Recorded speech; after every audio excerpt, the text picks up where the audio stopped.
Bo inshuti za Lorenzo Mfondi zirakomeze neza mumeze neza turizera ko rwose muguwe neza cyane kabisa. Turabashimira mwese mukunda video zacu mukunda n'ibiganiro byacu dukora hano kuri Lorenzo Mfo. Of course muri abantu bacu kandi muri abantu beza.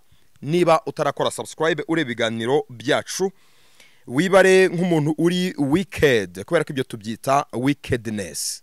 You understand?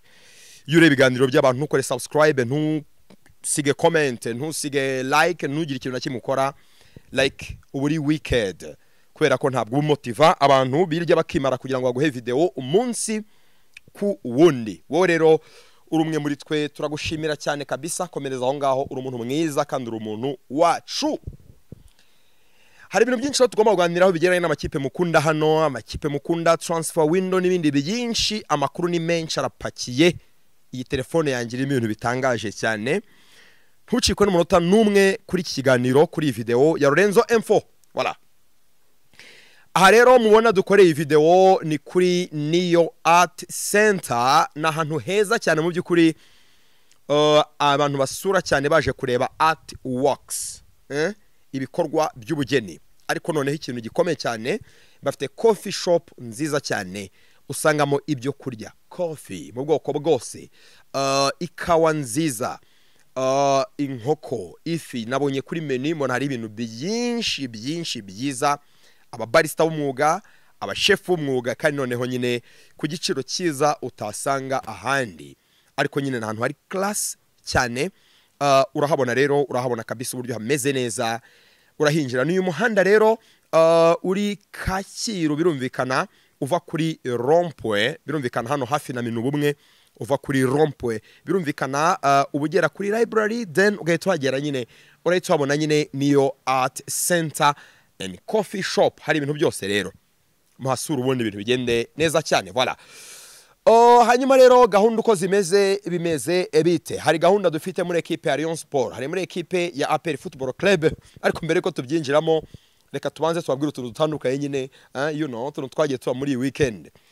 Uyu munsi mu gitondo nagiye kumva numva bita Kensi Kakoza Nkuriza Charles arimo aratangaza, arimo aratanga ubutumwa bukomeye cyane. Kensi yatunguye abantu atubwira ko yazanye umutoza wo gutoza Gasogi w'umugore. Umutoza mukuru wa Gasogi ngo agiye kuba ari umugore w'umumisi ukiri muto, bamwita Miss Carolina cyangwa se Miss Caroline, ni umufaransa. Urumva ngo abaye Miss mu gihugu cy'Ubufaransa, Miss Bourgogne, akaba ngo uretse kuba ari umumisi nyine ngo afite na lisansi yo gutoza UEFA Pro. Urumva nyine imwe ya nyuma kabisa ikomeye. Kenisi rero avuga ko uretse kuba ngo afite n'iyi lisansi yo gutoza, uyu mumisi ngo yize n'ibintu bijyanye no kumasa massage, kumasa abakinnyi. Ariko mana y'ijoro nisi Kenisi binazankorera muri Kigali birakaze cyane. Ibyazazana muri Kigali bizafatishwa amaboko abiri. Nta makipe menyereye y'abagabo atozwa n'abagore.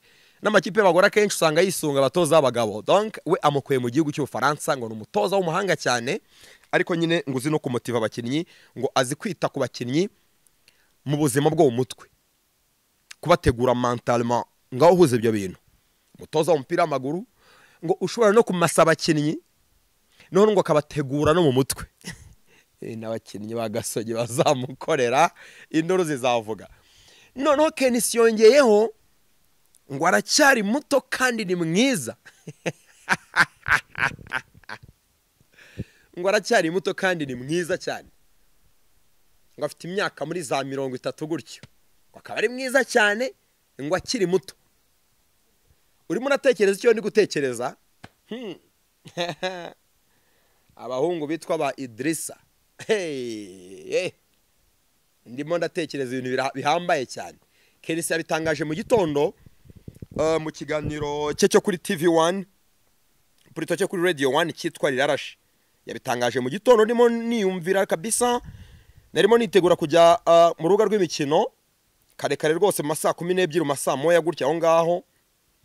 Njya muri douche ndavuga nterekeho kuri Radio 1 numva icyo avuga we na Mutabaruka cyane ko murabizi ko bahera kuri Gasogi bavuga ngo ni gahunda y'intangamara, babwira abantu bati mukanda kanyenyeri mutera inkunga Gasogi les hommes intègres. Nibwo yahise atangaza aravuga ati mbere yuko tuzana abakinnyi muri iki cyumweru turaza kubatangariza abakinnyi twasinyishiye byarangiye tari ku mutoza no mu minsi wo mu gihugu cy'Ubufaransa. Abitwa ba Bukasa ngo wapi arashaka uyu mu minsi ngo byararangiye kabisa, ashobora kuba yarageze ni Kigali by the way, kandi utagira ngo ni blague. Kenisi yabivuze ari serie akomeje, yabivuze agize ate akomeje cyane. Gasogi igiye gutozwa no mu minsi wo mu gihugu cy'Ubufaransa yitwa Carolina cyangwa se Caroline. Birakaze cyane mugisha sawa, nizere ko imeze neza right. Reka ntangaze kabisa mbwira abantu iyo rero ni Gasogi ku ruhande. Ikindi kintu cyabaye kirenze no bita Jean Paul nkuru nziza yarongoye gogo. Bose barabareyo, indirimbo zabyinwe murabizi ko mu bukundi habyinwe indirimbo ngo rubanda rugira yabo we ni mumure baraje, twa turimo nyine two mu bukwe na za ndirimbo nyine zo mu bukwe z'amasilo n'ibiki byose. Igitangaje mu bukwe bwa Jean Paul abantu bibyiniraga Murera na byari bitangaje cyane ku munsi w'ejo, koze ubukwe bwiza cyane. Bivugwa ko ngo ni bumwe mu bukwe tubonye i Kigali buhenze. Ubu ni Jean Paul nyine, uretse ko ari umukozi wa Rayon Sport, ntabwo nyine ari umuntu ngo w'umukire cyane nyine wa danje nyine wa wundi ukora ubukwe butitiza umujyi, ariko support yagize. Okay, of course ni umusore n'umujene umeze neza, umujene umeze neza ukora bisanzwe nyine, ariko ntabwo ari wa muntu nyine uvuga nyine ngo wadanje ngo umukire wa danje urenze. Ariko kuva kuri ba Ritayadi kugeza kuri ba Sadate ba Ruhamyambuga ba Gacinya ba Muvunyi, umuntu wese ufite amafaranga muri Rayon Sport n'abatari muri Rayon Sport mu yandi makipe, abareyo rero n'abandi batari abareyo bafasho bita Jean Paul bamukorera ubukwe bw'igitangaza pe, bamukoreye surprise, bamuhaye support, bamuhaye amafaranga, bamuhaye inka. Sadate ni wari pare wa Jean Paul. Sadate murabizi ni umukire, ni umukungu, n'umugabo wishoboye cyane, ni wari pare mu gihe wabaye marene wa gogo. Gogo ni umugore wa Jean Paul, no bita Rigoga Ruth, umunyamakuru nyine wa RBA. Jean Paul rero bamuhaye support ku buryo bukomeye cyane, bamuhaye amafaranga, bamuhaye inka, ibintu byose. Uwo bita Ritayadi captain wa Yezu Jean Fidel, Ritayadi captain, ku munsi w'ejo yaravuze ngo yafashe ijambo, yari yambaye neza cyane, ngo Jean Paul yanyakiriye muri Rayon Sport, anyigisha akazi kandi ndabimushimira cyane. Naramubwiye nti sinzakomeza kwigishwa n'ingaragu sinzakomeza kwigishwa n'ingaragu, nudashaka ntituzakorana. Ubwo Ritayadi captain wa Yezu Jean François Regis yafataga ijambo mu bukwe bw'umuvugizi wa Rayon Sport nkuru nziza Jean Paul na Nkusi Goreth bakunda kwita gogo. Urumva rero hajemo aga pressure, urumva Jean Paul kujya inama n'abantu bakuru nka ba Ritayadi, uri ingaragu, umuntu w'umusore, byarajenaga kabisa ewana. Urumva rero abantu baramusunitse ngo akore ubukwe, you understand. Nawe rero nyine urumva nyine yagomba gukora ubukwe, akabahesha ikuzo, akabahesha icyubahiro, baramusapotinze bwa ubukwe bwiza cyane. Niho rero inkuru zatangire zivuga ngo Rayon Sport yarongoye APRFC. Ibintu bya Rayon Sport na APRFC muri weekend byagarutse cyane. Hari nyine Rayon Sport yarongoye APRFC mu bukwe bwa nkuru nziza bwa Jean Paul nkuru nziza ndetse na gogo. Hakaza no muri US, ni muri Florida, aho abafana ba APRFC batsinze abafana ba Rayon Sport batsinze abafana ba APRFC muri weekend. APR yarakubiswe cyane ahantu hose. Rayon Sport yakubise APRFC amajyana amaza muri weekend. Ibintu ro byari bikomeye cyane. Ibindi bintu ro byari bihambaye cyane kabisa, n'ubwo bigikururukana ibintu bya Kiyovu Sport. Ku munsi w'ejo murabizi kwagomba kuba inteko rusange ya Kiyovu Sport, ntabwo yabaye kubera ko abanyamuryango bare boyikose banga kwitabira ku bwinshi, ku bwiganze. Uwo bita Ndorimana Jean François Regis bakunda kwita General yagarutse ku mpamvu basezereye bakanatandukana n'abakinnyi benshi bari bakomeye b'inkingi za mwamba muri Kiyovu Sport. Yavuze yeruye man, yaravuze ngo, yitwa Ndorimana, yaravuze ngo abakinnyi twasezereye bari abagambanyi, yabivuze gutyo mu buryo bweruye man. Abo ngabo ni Pichu, Abedi, Thierry, Serumogo, Burya Ritayadi, abantu nk'abo nyine ngo bari abagambanyi, like babashinja ko babagambaniye ubwo batsindwaga n'ikipe ya Sunrise. Babagambaniye gute? Bivugwa ko ariko ngo abayobozi ba Kiyovu Sport bafite amakuru neza ko ntabwo perezida apfa kuvuga ibintu nk'ibyo mu buryo butomoye, adafite precision, like adafite amakuru kayese ubwa mbere bivuze. Ngo bivugwa ko mu gutegura ekipe ya Kiyovu Sport abayiteguye ntashatse kuvuga ngo baba baranyuze ku bakinnyi bamwe na bamwe b'ikipe ya Kiyovu Sport bakaregeza kuri iriya match. Abakinnyi rero Pichu, Abed, Thierry, harimo na Kimenyi Yves, urumva, ba Serumogo n'abandi nk'abo, ngo bivugwa ko babanyuzeho, banyuzwe bagahabwa amafaranga, then bagatuma ikipe ya Kiyovu Sport itsindwa ngo bari bafite mu mugambi. Ubuyobozi bwa Kiyovu Sport rero buri convinced ko bwagambaniwe n'abakinnyi bamwe na bamwe bagatakaza igikombe mu buryo butari ngombwa. Murabyumva neza, murumva ukuntu byagenze. Ibi ngibi rero bikaza bikururana, niyo mpamvu abayovu babafana n'abanyamuryango muri rusange bashinja Kiyovu Sport gutakaza igikombe, bakabishinjaho bita Yovenal. Bwana Yovenal yakoze iki? Muribuka Yovenal ashotora uwo bita Tuyishimire Placide bakunda kwita Trump, perezida w'ikipe ya Musanze FC, amucyurira ngo acuruza urwagwa, ngo yenga urwagwa, ngo ntabwo agereranya urwagwa na essence, kubera ko nyine Juvenal mu byo akora nyine afite n'amastation ya essence. Urumva, icyo gihe bita Trump yaravuze ati Juvenal yankabirije kabisa, yansuzuguye, yamvuze ibintu bitari byiza, bitari na ngombwa, yansuzuguye. Ni ibintu bikomeye cyane. Trump byaramubabaje, arahira kuzamutesha igikombe cya shampiyona. Yabikoze anyuze mu buhe buryo? Question mark. Murabyumva neza. Bo bita Tuyishimire Placide Trump. Icyo kintu mu gitekerezo neza. Niyo mpamvu ayovu avuga ngo iyo Juvenal atajya kuvuga ibintu by'amagambo yo gushotora abantu, murabizi ko yashotoye na APRFC avuga ngo APRFC ntaho izagera, nta kintu izageraho n'iki cyose. Iyo yigumira ari umuyobozi agatuza ntajye kuvuga ibintu byinshi ngo ari gutangaza. Kiyovu Sport agomba gutwara igikombe cya shampiyona, yewe n'icyamahoro byarashobokaga, ariko yirahuriyeho umuriro aritwika. Ibyo rero biri mu byatumye abayovu baboyikota inteko rusange ya Kiyovu Sport, ntibayitabira, bituma ibyagomba kuba bitaba. Bayirischedulinze bashyira mu minsi iri imbere, se bizagenda gute bazayitabira ntabwo tubizi. Iyo ni Kiyovu Sport. Ekipe ya PFC rero yo ibintu byose irimo irabikora low key kubera ko ntirabona budget y'amafaranga yo gutangira kwishyura abakinnyi, ariko ibyo ntibivuze ko abakinnyi batamaze kumvikana ibintu bitari ku murongo bitarangiye. Ni question ko bagaragaza muri iki cyumweru, kubera ko twamaze kwinjira mu mwaka w'ingengo y'imari. Ubwo rero Minadef, Ministeri ya Defense, ni question yo gutanga amafaranga muri ekipe ya Kiyovu Sport, ibintu bikagenda muri ekipe ya APRFC, ibintu bikagenda neza cyane.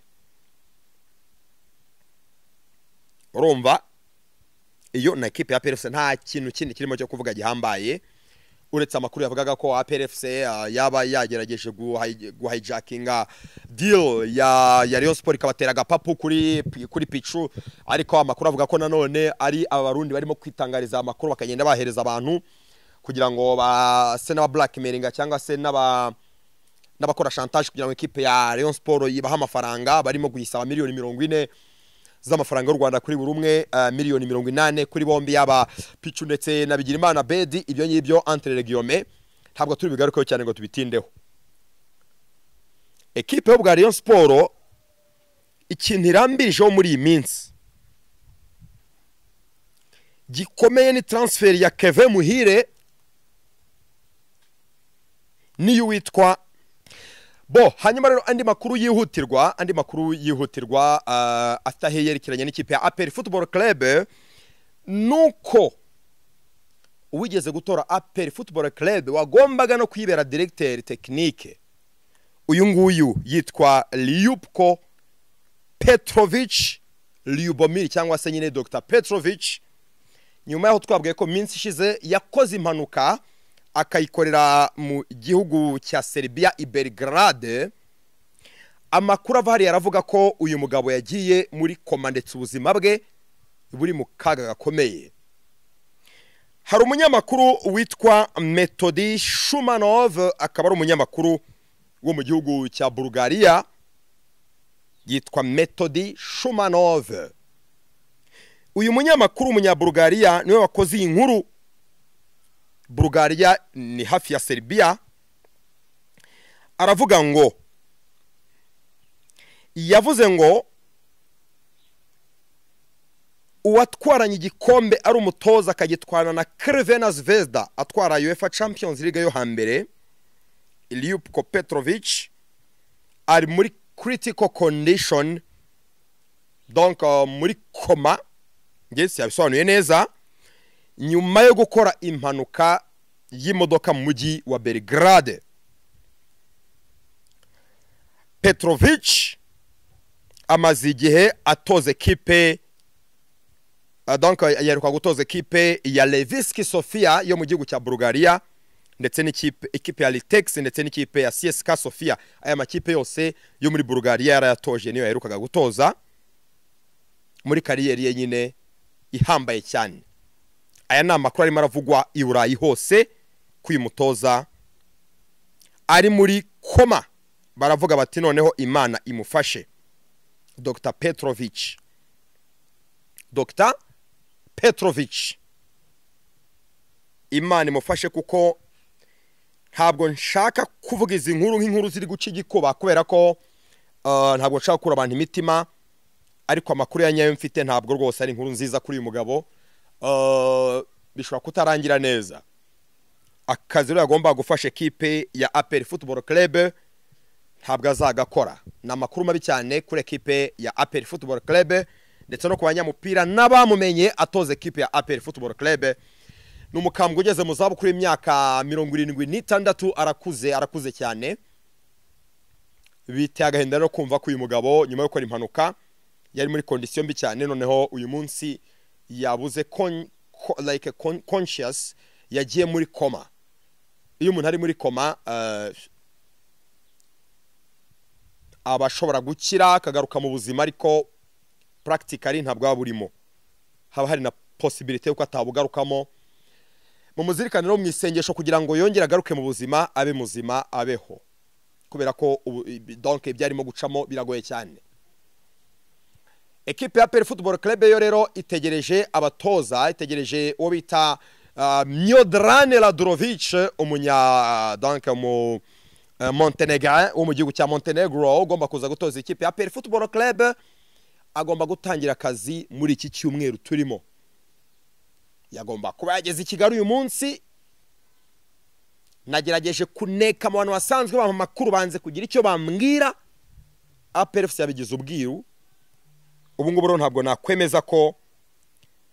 nakwemeza ko uyu mutoza yamaze kugera hano i Kigali mu Rwanda. Ntabwo rero makuru nahita nyemeza kano kanya.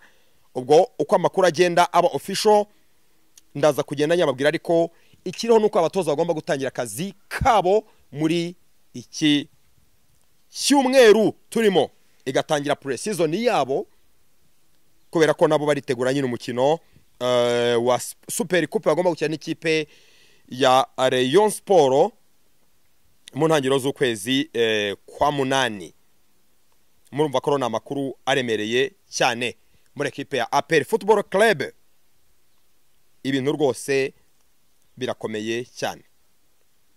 Ibintu uko bikomeye, ibintu uko bikomeye cyane. I Kigali ibintu uko byatangiye guhindura isura.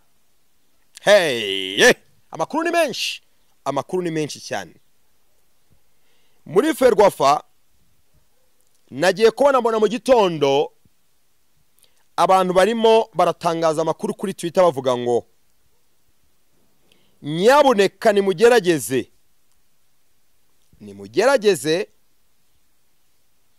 mutabare muri Ferwafa mukore statement yihuse kubera ko website ya Ferwafa yibwe kandi yibwe n'abakongomani barimo baritangariza amakuru y'ibihuha, amakuru y'ibihuha yo guca igikuba, amakuru y'ibihuha kandi yerekeye u Rwanda. Abantu babyutsa birekarama ngira ngo abantu mwatembere kuri Twitter mwayibonye mu gitondo. Ferwafa ngiye kubona rwose niviriye mu kazi mbona nibwo itangaje ko yavanyeho website kubera ko yibwe yinjiriwe donc n'abagizi ba nabi kuri murandasi bo kuri internet yahakinzwe hashize nk'amasaha 2 donc bakoze inkuru bwo nkuri video ubwo muraza kwibonera za kuba donc hashize nk'amasaha 4. Ferwafa iravuga ngo iramenyesha abakenera gukoresha website ya Ferwafa ko mu gitondo cyo kuri wa gatatu Nyakanga website ya Ferwafa yinjiriwe yahakinzwe, ngo tunaboneye kubamenyesha ko mu gihe tugikemura iki kibazo website yabaye ivuyeho. Urumva ngo ikibazo nigikemuka turamenyesha. Haraba basubije batumundi iyo website ko asanga gari urutonde rw'umunsi wa 15 kandi abakina bageze ku rutonde ku munsi wa 20. Ubundi iyo website yari imaze iki donc byaje arashize igihe kirekire. Website ya Ferwafa isa ni yakonje iri dormant idakora abantu batabona amakuru. Nagerageje kubaza witwa Maurice ushinzwe communication muri federation ese website igeze bayikora, aravuga ati turimo turakora ibindi bintu, website izagaruka mu gihe kiri imbere ariko bimaze igihe kirekire mu byukuri website iri hasi. Abakongomani rero barayibye, bari batangiye gutangariza amakuru y'ibihuha kandi mabi cyane. Nebonanye witwa Jado Tuyizere wo kuri Twitter, ni hando yitwa Jado Tuyizere, yabivugaga mu gitondo isa 37. Ferwafa igize ikivuga nyuma ya saa 6. Murumva ko bitangaje cyane. Yavugaga ngo Dear Ferwafa, mukanguke musohora itangazo, it's urgent, birihutirwa, urugo rwanyu rwinjiriwe. Abantu baza basobanura batabanye Kongo binjire website banditseho ubutumwa bwabo. Abantu batabaje bati nyaboneka Ferwafa kora statement, nyaboneka hagariki website, abakongomani badakomeza kuyikoreraho amabara. Ferwafa imera nk'itigeze bibona ibi byabaye donc abantu batangiye kubinotisinga bivuga mu masaha 1 za mu gitondo. Nayibonye ndimo ndajya ku kazi. Ferwafa igize iki bivugaho nyuma ya saa 6. Ubwo samaza atemba abatarenze inkombe ngaho mumbwire. Ferwafa rero ikibazo ntabwo yakitwayemo neza kuko yakerewe cyane. Ferwafa rwose yakerewe cyane, ntabwo rwose mvuze ko abikoze neza cyane. Ferwafa yakerewe pe. Abakongomani bari bagize batya website ya Federation y'Umupira w'Amaguru mu Rwanda barayiba, barayinyuruza cyane kabisa ku buryo buteye n'ubwoba. Ariko Imana ishimwe ko Ferwafa ntabwo yayigaruje ahubwo yayihagaritse kubera ko nyine donc website yari yawe ushobora kwirikavaringa cyangwa se ugahita iboroke yagarika abantu bakomeze gucisha amakuru y'ibihuha. Ariko ikibi nuko batinze, donc FA yatinze kugira ikikora, ntabwo yabikoze yihuta cyane. Murumva ko ibintu bikomeye cyane, ibintu birakomeye cyane. Federation iyi website nibitazaza rwose vuba hangaha muyifunge ku buryo bukomeye cyane. Voilà. Equipe Rayon Sport rero kabisa ewana makuru aracyari menshi cyane. Equipe ya Murera Rayon Sport uwo bita Glodili Lepo uyu mukongomani mwari mwiteze ko ashobora kuza muri equipe ya Rayon Sport, ariko amakuru mabi twabibabwiye nge na Rugaju rigani tumusesengura tuvuga tuti Rayon Sport ntabwo akwa affording umukinnyi uhembwa miliyoni 18 z'amafaranga y'u Rwanda ku kwezi. Yatangiye imyitozo muri equipe ye ya Al Hilal Omdurman, bagiye gukorera mu myitozo mu gihugu cya Tunisia. Ubure umuntu urebye za Tunisia na Sudani ni bihugu byegeranye bituranye. Equipe rero yashatse ikintu gisa n'ubuhungiro kugira ngo ibirimo gukorera imyitozo abakinnyi badatatana cyane, bagashaka ni makipe mu gihe ari umutekano muke mu gihugu cya Sudani. Akaba rero bamaze kugera hano mu gihugu cya Sudani, bari mu myitozo, barimo baragerageza kwitoza kugira ngo barebe ku gahunda zagenda neza cyane. Meanwhile ubwo iyo transfer yo rwose ntabwo izaba, ntabwo iri realistic, kubera ko ntabwo Rayon Sport yagura umukinnyi nk'uyu. Byo rwose nayo babwiye umuntu yishima aho yishikira. Glodili Lepo no way. Nababwiye ko rero uwitwa Paul Werewe yamaze kugenda, yamaze gushaka arimo arashaka ikipe, ntabwo akiri umukinnyi wa Rayon Sport. Amasezerano yararangiye, yamaze kurangira, arimo arashaka ikipe, ntabwo Rayon Sport izamwongerera amasezerano. Murera ihangayikishijwe na kontra y'uwo bita Muhire Kevin Runi ndetse na Niyonzima Olivier Sef. Bisa ni byarangiye no ko baterema kubyihutisha Burya Ritayadi. Muramuzi uburyo atwara ibintu gakeya, amaze iminsi arimo arategura ubukwe bwa Jean Paul nkuru nziza. Ariko ibya transfer ntekeza ko nawe muri iki cyumweru aza kugira ikintu gikomeye abikoraho. Voilà, reka rero mbashimire kandi mbifurize ibihe byiza. Iyi ni Lorenzo Info, nitwa Lorenzo Christian Musanga Mfura. Kora subscribe ibintu bigende neza cyane. Ciao ciao.